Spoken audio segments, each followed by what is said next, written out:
Apa yang Anda lakukan ketika rumah Anda tiba-tiba dijadikan markas rahasia oleh sekelompok perwira tinggi militer dan tokoh penting politik? Apakah Anda bisa menolak? Atau hanya patuh demi keselamatan diri? Ini adalah kisah Anis Suyatno, seorang sersan dari Angkatan Udara. Bukan perwira tinggi, bukan tokoh politik.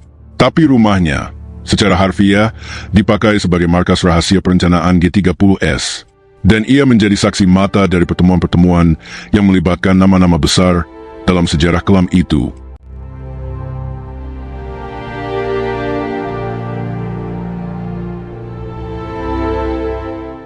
Di tengah gelapnya malam menjelang 1 Oktober 1965, seorang sersan bernama Anis Suyatno menjalani harinya seperti biasa, berangkat, mendapat perintah, dan melapor.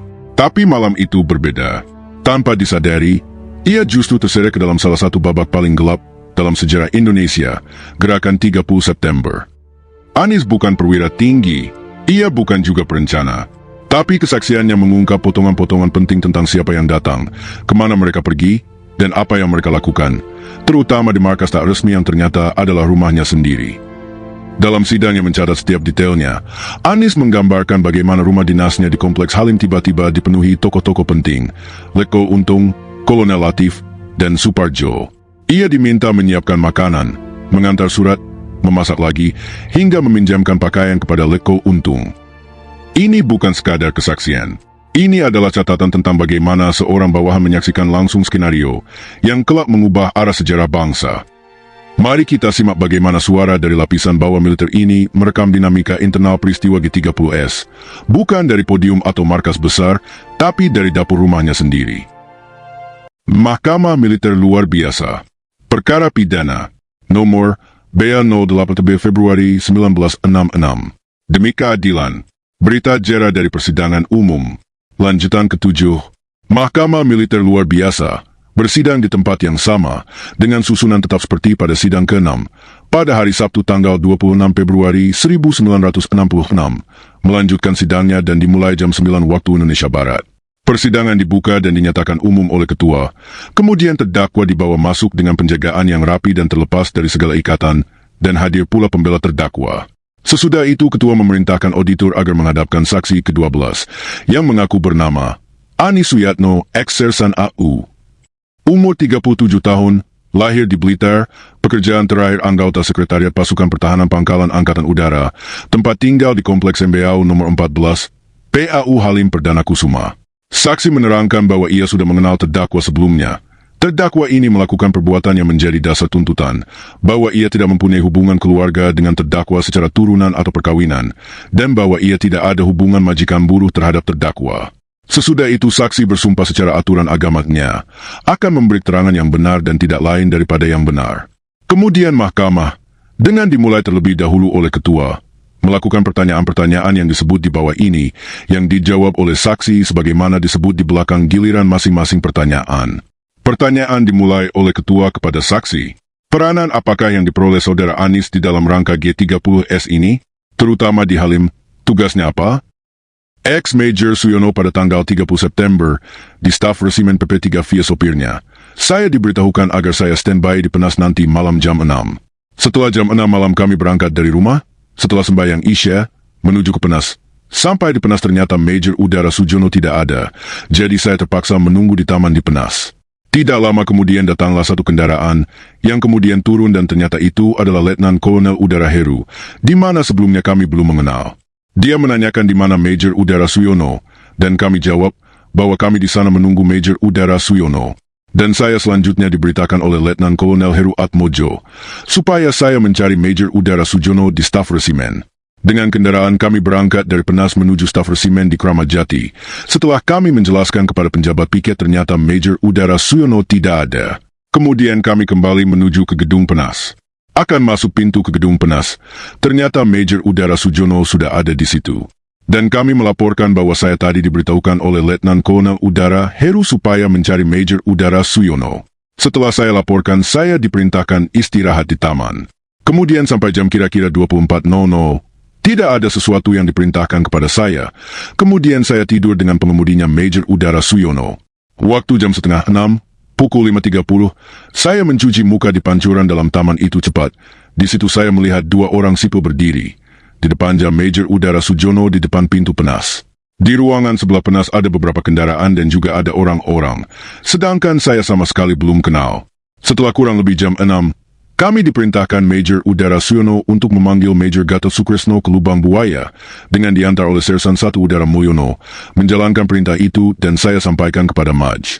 Udara Gatot Sukresno. Setelah itu kami kembali ke penas dan melaporkan kepada Major Udara Suyono bahwa Major Gatot Sukresno sebentar lagi akan menghadap. Selanjutnya pada tanggal 1 pagi kurang lebih jam 8, saya diminta oleh Major Udara Suyono, oleh karena penas harus segera dikosongkan, maka katanya, saya minta untuk sementara rumahnya di Giateno, saya pinjam untuk kantor. Selanjutnya saya diperintahkan untuk pulang lebih dulu dan menyiapkan meja dan kursi. Dengan kendaraan saya berangkat pulang ke rumah di Kompleks MBAU rumah nomor 14. Maksud saya mau mandi dulu, tetapi ternyata orang-orang yang dimaksud Major Udara Suyono telah datang di situ dengan kendaraan. Siapakah orang-orang yang datang itu? Orang-orang itu yang kemudian saya kenal ialah Pak X Brigjen Suparjo, Pak X Letnan Kolonel Untung, Pak X Kolonel Latif, Pak X Letnan Kolonel Heru, Pak X Major Udara Suyono sendiri, dan masih ada orang preman yang sama sekali kami belum kenal. Yang paling belakang masuk rumah adalah Major Udara Suyono. Major Udara Suyono menanyakan kepada saya apakah Pak Untung sudah datang. Ternyata orang yang dimaksud Pak Jono sudah datang. Setelah itu saya diperintahkan Major Udara Suyono, karena orang-orang tadi belum makan, menyediakan makanan. Lalu kami menyediakan makan dengan memasak nasi dengan lauk pauknya dibelikan yang matang. Waktu saya mengambil beras ke kamar saya, ada seorang yang tidur di tempat tidur saya, yang saya tidak tahu sebelumnya. Tetapi ternyata setelah keluar berpakaian loreng berpangkat kolonel adalah Pak Latif. Setelah selesai masak, Major Udara Suyono memberikan uang sebanyak Rp20.000 untuk membeli lauk pauknya. Setelah selesai makan kurang lebih jam 1, saya dipanggil oleh Major Udara Suyono dan diperintahkan antarkan suatu amplop dengan penjelasan supaya diberikan kepada Kapten Suradi, yang waktu itu katanya sedang di RRI. Dengan diantar oleh Sersan Udara 1 Mulyono, saya berangkat. Ketua kepada saksi. Saudara tahu isinya amplop itu? Amplop dalam keadaan tertutup. Saya mengantarkan amplop itu ke RRI. Belum turun dari kendaraan, ada seorang kapten yang memanggil saya dan menanya ada perlu apa? Major Udara Suyono memerintahkan saya untuk menyampaikan satu amplop. Setelah selesai saya kembali ke rumah komplek MBAU nomor 14P AU Halim. Oleh karena waktu itu jalannya agak sulit, kami terpaksa lambat sampai datang ke Halim. Dan setelah datang saya melaporkan. Saya mendapat teguran dari Major Udara Suyono, kenapa waktu pergi tidak menjuru orang-orang rumah untuk menyediakan minum dan lain-lainnya. Saya jawab bahwa waktu itu persediaan untuk itu tidak ada, dan memang Major Udara Yono waktu saya hendak berangkat tidak memberitahukan apa-apa. Setelah itu saya diperintahkan supaya memasak nasi lagi untuk makan sore. Setelah saya menerima perintah, lalu saya masak dengan keponakan saya seperti masak pada waktu siang tadinya, dan setelah itu saya hidangkan di meja belakang dan membeli lauk pauk sisa dari uang yang Rp20.000 tadi. Di situ saya lihat bahwa Pak Untung berada di ruangan belakang, di mana sejak datang tidak pernah pindah tempat dan tidak bicara. Ada orang sipil di situ, dan siapa mereka itu? Ada dua orang dan saya menanyakan kepada Major Suyono, siapa mereka itu? Dijawab, saudara tidak perlu tahu. Tapi saudara melihat mukanya mereka. Salah satu dari mereka? Ya. Kalau ditunjukkan fotonya saudara bisa mengenalnya? Kira-kira mengenal. Ketua kepada auditor. Auditor, saya minta foto dari saudara Syam. Auditor memperlihatkan foto kepada saksi. Ketua kepada saksi. Setelah diperhatikan saksi mengatakan, saya masih meragukan mirip atau tidaknya orang yang di rumah kami itu dengan foto ini. Saya lebih bisa yakin kalau melihat orangnya itu. Baik, cukup. Teruskan. Perlu kami jelaskan bahwa pada siang itu, yang kami lihat yang mondar-mandir hanyalah 3 orang saja, yaitu Pak Parjo, Pak Yono dan Pak Heru. Dan lain-lainnya waktu kami dipanggil ke dalam ada yang tiduran. Ada yang duduk dengan tidak mengatakan ini dan itu kepada saya. Pada waktu itu pada tanggal 1 itu, sesudah saya masak, saja juga diperintahkan oleh Major Udara Suyono mengantarkan satu amplop tertutup ke rumahnya Sersan Udara Suwadi, yang rumahnya di Komplek Utara. Setelah sampai di situ saya mengetuk pintu dan dibuka oleh seseorang, mengatakan kepada saya, apa maksud saudara? Saya ditugaskan oleh Major Udara Suyono mengantarkan amplop ini. Dan diterima. Setelah diterima orang yang menerima tadi masuk ke dalam. Siapa yang menerima surat itu? Kami mengetahui kemudian diberitahukan oleh Major Udara Siono bahwa orang tersebut adalah Menko Aidit.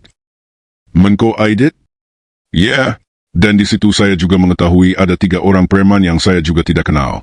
Oleh karena saya diharuskan menunggu 3-4 menit, baru kami diberi amplop kecil sebagai balasannya untuk disampaikan kepada yang memerintahkan saya tadi. Ketua kepada saksi. Siapa yang memberi? Yang memberi ialah yang pakai kacamata. Yang menerima pertama tadi ialah Menko Aidit. Ya, terus. Sampai malam tidak ada kejadian sesuatu, dan saya tidak mendengarkan kejadian sesuatu dalam rumah kami tersebut. Kurang lebih jam 1 malam, kami dipanggil oleh ex-Major Udara Siono sewaktu saya sedang tiduran di bawah pohon nangka. Diperintahkan supaya pergi ke Korut untuk menemui Letnan Kolonel Udara Dasijo, mengurus makanan yang menurut pemberitahuan Major Udara Siono tadi dibicarakan terlebih dahulu. Dengan diantar oleh sopirnya Pak Yono, kami menuju ke Korut PAU Halim. Setelah sampai di penjagaan ternyata saya tidak diizinkan masuk dengan keterangan bahwa semenjak sore tadi didadakan surat izin keluar masuk yang dikeluarkan oleh Pak Intel PAU Halim. Dengan tidak membawa surat itu, tidak diizinkan masuk. Setelah itu saya kembali.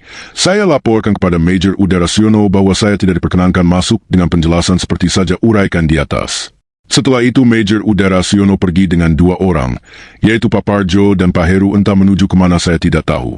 Tidak lama kemudian sedang saya duduk di depan rumah, saya mendengar ada pesawat terbang, dugaan saya kalau tidak Antonov atau Hercules. Kurang lebih jam 5:30 saya dibangunkan oleh Major Udara Siono dan diberitahukan supaya alat-alat yang ada seperti gelas dan lain-lainnya dibersihkan. Dan waktu itulah Pak Untung pertama kali mengatakan pada saya bahwa untuk keperluannya terpaksa meminjam 1 setel pakaian. Oleh karena saya kebetulan ada, saya pinjamkan 1 setel pakaian tersebut baru cepet kaki. Yang mula-mula pergi adalah kedua orang preman, dan disusul oleh Pak Untung, Pak Parjo dan Pak Heru. Yang paling akhir adalah Major Udara Siono dengan tidak memberitahu apa-apa kepada kami. Setelah itu saya masuk rumah memberitahukan kepada keponakan saya apa yang diberitahukan oleh Major Udara Siono supaya dibersihkan, dan setelah itu terus mandi dan masuk kantor seperti biasa, yaitu pada tanggal 2 Oktober 1965. Sekian. Demikianlah keterangan yang diberikan oleh saksi. Kemudian ketua menanyakan kepada auditor, apakah akan mengajukan pertanyaan kepada saksi. Maka auditor bertanya, waktu saudara ada di Penas pada 1 Oktober, yaitu Suparjo, Heru, Suyono berpakaian apa? Saya mengetahui seseorang jenderal yang berpakaian dinas komplit dengan stok komandonya, sedang Pak Heru waktu itu juga berpakaian dinas, Major Udara Suyono juga berpakaian dinas, lain-lainnya berpakaian preman. Siapa yang lain-lain itu? 2 orang itu kami tidak kenal, dan masih ada 1 orang lagi berpakaian preman, yang kemudian kami ketahui adalah Kolonel Latif. Saudara Untung pakai apa? Preman. Waktu mereka semuanya tadi datang di rumah saudara, apakah saudara lihat mereka membawa pakaian lain artinya koper atau lain? Saya tidak melihat. Masihkah mereka itu berpakaian sipil, artinya berpakaian preman? Ya, mereka masih berpakaian preman. Waktu di rumah saudara itu, apakah saudara tidak melihat datangnya 2 orang perwira menengah berpangkat major? Itu kami ketahui setelah kami dibangunkan kurang lebih jam 5 oleh Major Udara Suyono. Siapa-siapa orang itu kami belum kenal, tetapi yang jelas waktu itu adalah berpakaian loreng dan bertanda pangkat. Aktivitas apa yang saudara lihat di rumah saudara daripada mereka ini? Kami tidak tahu kegiatan-kegiatan yang mereka lakukan. Hanya kami tahu yang terus-menerus keluar masuk hanya kurang lebih 3 orang saja. Kemana tujuan mereka saya tidak tahu, yaitu Pak Parjo, Pak Heru dan Major Udara Suyono. Coba ceritakan mengenai khusus aktivitas Untung. Waktu itu saudara Untung itu hanya duduk di ruangan kami sebentar, dan kemudian di ruangan makan sampai sore dan malam hari. Bagaimana saudara tadi mengetahui bahwa yang menerima surat yang saudara bawa itu di rumahnya Sersan Suwadi adalah Menko Aidit? Itu setelah kami kembali membawa amplop kecil itu, diberitahukan oleh Major Udara Suyono bahwa yang memakai kacamata itu adalah Menko Aidit. Mengapa Major Udara Sujono tidak memberitahukan kepada saudara nama daripada orang-orang yang sudah lama ada di rumah saudara? Itu kami kurang mengerti. Kami sebenarnya ingin mengetahuinya. Sebenarnya kami sudah menanyakan kepada Major Udara Suyono itu dijawab. Asal tugas saudara saja beres, itu saudara tidak perlu mengetahuinya. Waktu untuk meminta kepada saudara pakaian preman, apakah ia menjelaskan untuk apa? Tidak, hanya mengatakan bahwa kapan-kapan akan dikembalikan. Hanya begitu saja. Coba saudara ceritakan mengenai pembagian sektor dan apa gunanya pembagian itu? Itu terjadi pada tanggal 28 September, di mana waktu itu saya berada di kantor dipanggil oleh Major Siono via sopir yang datang ke resimen. Kemudian saya menuju ke lubang buaya. Di situ kami melapor ke Major Udara Siono. Kemudian saya diperintahkan oleh Major Udara Siono ikut rapat itu. Maksudnya rapat bagaimana, Pak? Maksudnya supaya Dikiateno mengikuti dan mengetahui apa yang dibicarakan dalam rapat itu. Tapi Dikiateno harus bersumpah tidak boleh memberitahukan kepada siapapun mengenai rapat itu. Kemudian kami ditunjuk ke sebuah tenda, di mana ternyata di sana terdiri itu sudah ada kurang lebih 7 orang, yang saya sama sekali belum kenal. Kemudian saya diberitahukan kepada yang memimpin rapat itu, yang kemudian kami ketahui bahwa itu adalah Kapten Suradi, dan saya dipersilakan duduk. Di situ kami mendengar dan menyaksikan apa yang dibicarakan, ialah mengenai pembagian kota Jakarta. Dan sepanjang ingatan saya, waktu itu dijelaskan oleh Kapten Suradi, bahwa Jakarta dibagi menjadi 6 sektor. Maksudnya pembagian sektor itu saya belum mengetahui. Dan setelah habis rapat saya laporkan kepada Major Udara Siono bahwa yang dibicarakan itu hanyalah pembagian sektor saja. Saudara Suyatno, saudara bekerja di resimen P3 bagian apa? Anggota sekretariat, bagian keluar masuk surat. Apakah saudara sudah kenal lama kepada Siono? Kami kenal waktu kami dipindahkan ke resimen. Kurang lebih belum ada setengah tahun. Sebelum itu kami bekerja di MBAU di bagian Direktur Pertahanan Dasar. Kami dipindahkan ke P3 itu kurang lebih masih setengah tahun. Waktu saudara Siono minta saudara untuk pergi ke Penas itu, apa alasannya yang diberikan kepada saudara? Tidak diberi alasan. Hanya waktu itu yang diperintahkan adalah pengemudinya, dan disampaikan kepada saya sebagai berikut. Sersan Yano, nanti kurang lebih jam 8 pagi diperintahkan Major Udara Siono, supaya Sersan Suyatno menyusul Major Udara Siono di Penas. Begitu saja. Apakah ada anggota lain dari sekretariat maupun dari staf resimen yang diduga ada di Penas? Tidak ada. Dus, hanya saudara saja? Ya. Setelah auditor mengadukan pertanyaan-pertanyaan tersebut, maka hakim ketua menanyakan kepada pembela, apakah ada sesuatu yang akan ditanyakan, di mana dijawab oleh pembela tidak ada sesuatu yang akan ditanyakan. Maka hakim ketua menanyakan pendapat auditor, berhubung pemeriksaan akan diakhiri. Apakah masih perlu didengar keterangan saksi lain, di mana dijawab oleh auditor tidak perlu. Lalu auditor meminta kepada ketua untuk dapat memperlihatkan barang-barang bukti kepada terdakwa. Setelah diizinkan ketua maka barang-barang bukti berupa 1 senjata, 2 pakaian seragam, 3 tanda-tanda kode, 4 uang, 5 buku daftar, 6 perjanjian dari Letnan Kolonel Ali Ebram, 7 barang-barang pribadi terdakwa. Hakim ketua kepada terdakwa. Saudara Untung, apakah saudara pernah memperoleh tanda-tanda jasa dari pemerintah? Apa saja yang saudara masih ingat? Ya, ada antara lain 1 bintang gerilya, 2 bintang sewindu, 3 setia lencana dan operasi militer. Baiklah, kalau tidak ingat semua tidak jadi apa. Apakah hal-hal baru yang ingin saudara kemukakan? Saya ingin mengajukan saksi. Bukan itu yang saya maksud. Apakah ada hal-hal baru yang saudara ingin kemukakan mengenai pemeriksaan ini? Tidak ada, hanya saya mohon dapat diajukan seorang saksi lagi, yaitu Major Rudito dari SWAT 6. Sidang mahkamah diskors kurang lebih 15 menit, buat mempertimbangkan permintaan terdakwa mengajukan seorang saksi bersama Major Rudito dari SWAT 6. Setelah dimusyawarahkan maka pada jam titik-titik, sidang dilanjutkan kembali. Terdakwa diizinkan ke depan sidang dan ketua menanyakan. Ketua kepada terdakwa. Menurut penilaian mahkamah, saudara Untung tadi kurang mengerti apa maksud daripada pertanyaan mahkamah. Ialah tentang saksi yang akan diajukan. Maka sekali lagi diberikan kesempatan kepada saudara Untung untuk mengutarakan. Saksi-saksi siapakah yang saudara ingin diajukan dan dalam rangka apa? Seperti yang telah kami ajukan kepada Bapak Hakim Ketua, saya hanya mengajukan satu saksi, yaitu Major Rudito dari SWAT 6. Jadi hanya mengajukan seorang saksi? Betul. Namanya? Major Rudito dari SWAT 6. Baik, berhubung terdakwa telah diberikan kesempatan untuk masih mengajukan saksi-saksi, ternyata bahwa terdakwa hanya mengajukan seorang saksi ialah Major Rudito, maka permintaan terdakwa ini disetujui. Disetujui pendengaran saksi Rudito. Sidang pagi hari ini akan segera kami akhiri, dan untuk mendengarkan saksi Rudito, maka sidang dilanjutkan pada sidang nanti malam jam 19. Kemudian, Setelah ketua mengambil ketetapan kelanjutan sidang untuk mendengar keterangan saksi yang diajukan terdakwa, J2X Major Rudito Kusnadi Herukusumo, maka sidang ditutup pada jam 12 WIB dan akan dilanjutkan pada sidang berikutnya, pada hari dan tanggal yang sama, dan akan dimulai jam pukul 19 WIB di tempat yang sama. Demikianlah berita acara ini dibuat dengan sebenarnya pada hari dan tanggal tersebut di atas. Panitera, Hamzil Rusli BCHK, Kapten JKH, NRP 308.840. Ketua, Sudijono Wirjohatmo SH, Letnan Kolonel KH, NRP 13.556. Kesaksian Ani Suyatno adalah pengingat bahwa sejarah tak selalu ditulis oleh mereka yang merancangnya. Kadang, suara paling jujur datang dari mereka yang tak pernah diminta untuk memilih. Malam itu, rumah sederhana di Halim menyimpan rahasia besar yang baru terbongkar bertahun-tahun kemudian. Jika menurutmu sejarah tidak pernah sesederhana yang ditulis dalam buku pelajaran, tekan like, tinggalkan komentar, dan subscribe untuk kisah-kisah sejarah lainnya dari sudut yang jarang disorot.